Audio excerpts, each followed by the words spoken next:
Y empecé a hacerme varias preguntas a mí misma. ¿Por qué no canto? ¿Por qué no quiero cantar? ¿Cuáles son las cosas que temo? Hola, quería contaros un poquito sobre mi historia. Después de algún tiempo de analizar y de procesar, me he dado cuenta de que muchos de nosotros podemos estar pasando por lugares similares. Por si no me conoces, me llamo Kesia. Tuve la suerte de poder realizar uno de mis más grandes sueños cuando era muy pequeñita. A la edad de 16 años más o menos firmé un contrato discográfico. Yo cantaba desde muy pequeña, mis padres cantaban también. Tuve esa oportunidad de vivir desde muy joven cosas muy increíbles. Yo recuerdo un momento en mi casa, yo tenía más o menos 15 años y recuerdo que yo estaba arrodillada en el suelo del cuarto de baño de mi casa, llorando, viviendo un momento único en mi vida, porque yo sabía que mis sueños se estaban realizando y aquello era mucho más grande que yo. Y de repente es como que yo me sentí vista por Dios, me sentí vista en aquel momento de intimidad y de mucha emoción. Después de eso vinieron meses de muchísimo trabajo. Tuve el placer de conocer a gente increíble en el mundo de la música en España. Eso me trajo muchas experiencias muy marcantes, muy bonitas, pero un tiempo después de haber sacado mi disco y de estar cumpliendo mi sueño, me encuentro en un momento de profundo dolor y decepción. Hoy en día yo creo que para nadie es una sorpresa saber que el mundo de la música o que la industria musical tiene mucha corrupción. Entonces ahí me veo con 16, 17 años en una situación muy compleja, sin preparo y teniendo que enfrentarme a muchas cosas prácticamente solas, porque en mi círculo de amistades que más o menos tenían mi misma edad, tampoco sabían lidiar con eso. Y a mí me costaba mucho también expresar, aquello se volvió un mundo muy grande y yo era incapaz de salir de esa burbuja de tormenta, por así decirlo. Eso conllevó muchas cosas, un momento de mi vida en el que yo paré de cantar y es algo muy gracioso porque yo canto desde antes de hablar. Yo cantaba, compuse mi primera canción a la edad de 5 años. Y lo que te quiero decir con esto es que era algo muy natural en mí, era una expresión muy natural en mí, la música. Y después de ese momento yo me encuentro en una situación, como decía yo, de luto. Para mí mi voz había muerto, fue muy duro. Y después de algún tiempo tuve el placer de volver a cantar, esta vez junto con más gente, participando de proyectos como Gospel Factory en Madrid. Eso fue maravilloso porque no solamente pude estar rodeada de música y de arte, pero al mismo tiempo de personas, y aquello era totalmente nuevo para mí porque yo siempre me había enfrentado a la música de una manera muy solitaria. Eso me enriqueció mucho, fue consolador, por así decirlo, y fue de mucho crecimiento musical también. Un tiempo después me mudo a Brasil, dedico un poco mi vida a otro tipo de cosas, no había olvidado la música, y eso me llevó a muchas cosas. La muerte de mi padre también fue algo muy marcante. Lo que quiero decir es que después de que pasasen los años, pasé por varias crisis de identidad muy, muy fuertes, y una de las áreas que más afectada se vio fue el área de la expresión musical. Hizo que, al haber empezado tan joven y haber sido conocida desde tan joven, hizo que de alguna manera la música se tornase mi identidad. Y eso es una gran mentira y es un gran peligro. Porque si me quitabas la música, yo no sabía quién era, no sabía cómo expresarme. Y pasé por varios procesos en los que no conseguía ser aquello que las personas esperaban de mí, y eso también me daba mucha frustración. Lo que yo era musicalmente, en aquel contexto en el que yo estaba en cierto momento de mi vida, parecía que no era suficiente.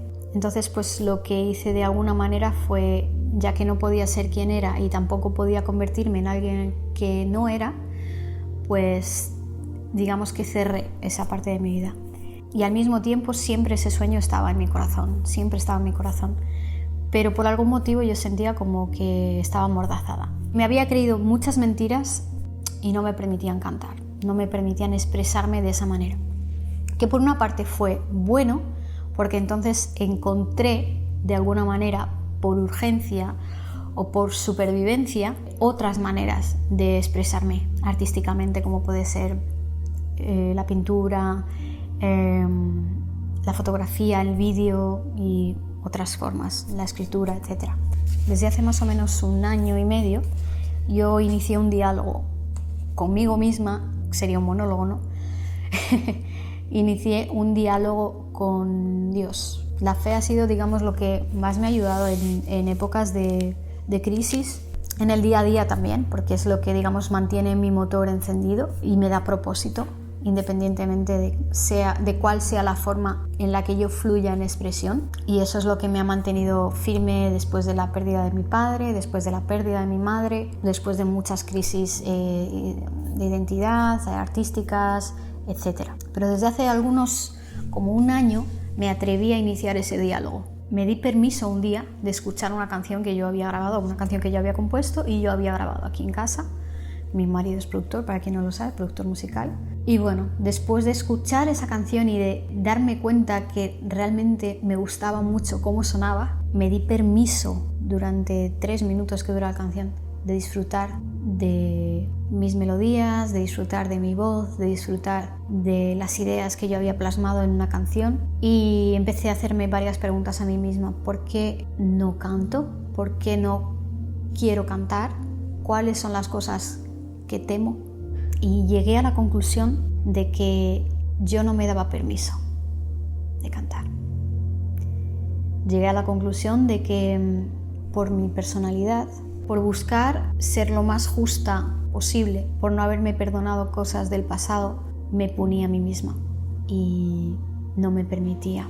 Entré en un bucle de miedo, de temor, de inseguridades, y cuando inicié este diálogo empecé a sacar camadas y camadas de dolor, de incerteza, de autoacusaciones, de justicia disfrazada de miedo a muchas cosas, y empecé este proceso de cura interior, y eso es el motivo por el que estoy contándoos toda esta historia. Decidí no quedarme donde estaba, decidí que tengo derecho a vivir una vida plena, y por qué no usar los dones que se me han dado, por qué no expresarme a través de la música. Y tuve que llegar pues eso, a ese lugar de agradecimiento por el don que yo tenía, que Dios me había dado, darme permiso para fluir en mi destino y fluir en mi propósito, sea cual sea esa forma de expresión, y no vivir podada, por así decirlo, en un área de mi vida tan importante y tan marcante como era la música, ¿no? Y quiero hablaros de una canción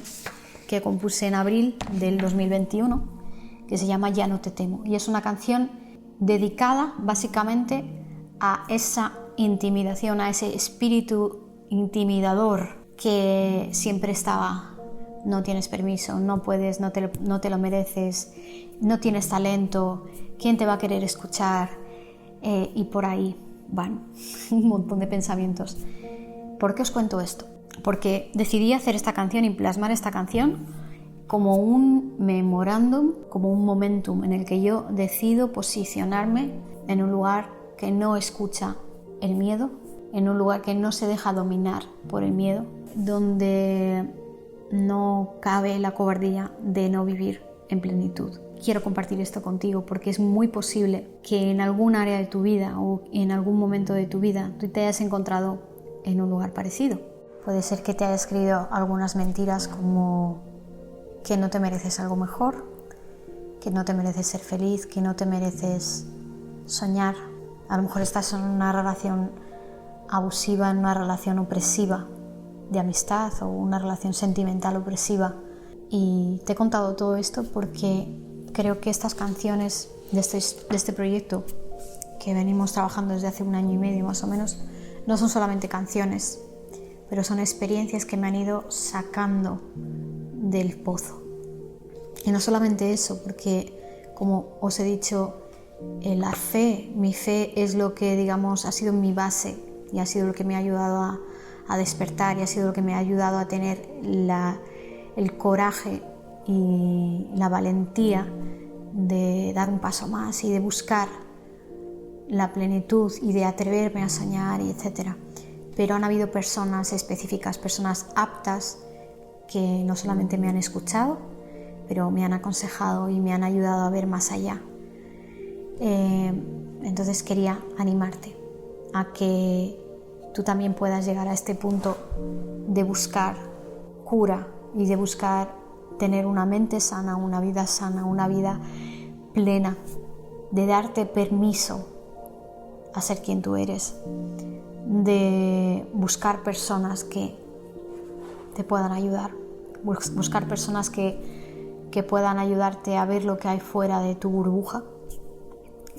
Y espero que cada una de estas canciones sean para ti puertas de lugares más amplios, puertas de lugares más extensos, puertas de lugares con más luz, de lugares que te permitan soñar.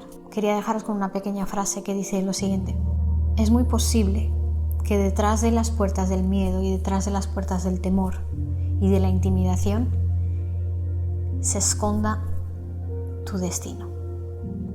Y yo creo que hay pocas cosas más peligrosas que personas que están dispuestas a vivir su destino y personas que están dispuestas a ponerse en esa posición de cumplir sus sueños y de vivir su destino. Y espero que Ya no te temo sea una canción que te ayude a sacar esa garra y a sacar a posicionarte en ese lugar de buscar plenitud y de buscar estar completo, y que te inspire básicamente a iniciar ese diálogo a lo mejor que necesitas iniciar como yo inicié. The destination is not important. El destino como fin no es lo importante es el proceso, es qué es lo que hago con mi tiempo, con el tiempo que se me ha dado, qué es lo que hago con las personas que se me han dado, qué es lo que hago con la imaginación, con la creatividad que se me ha dado. Eso sí es mi responsabilidad, eso sí es tu responsabilidad. Cómo decides vivir tu día a día y el posicionarte hacia lo mejor que está disponible para ti. Sí, hay esperanza, y quería transmitirte eso hoy porque para mí ha sido curador y espero que para ti también lo sea y sea inspirador.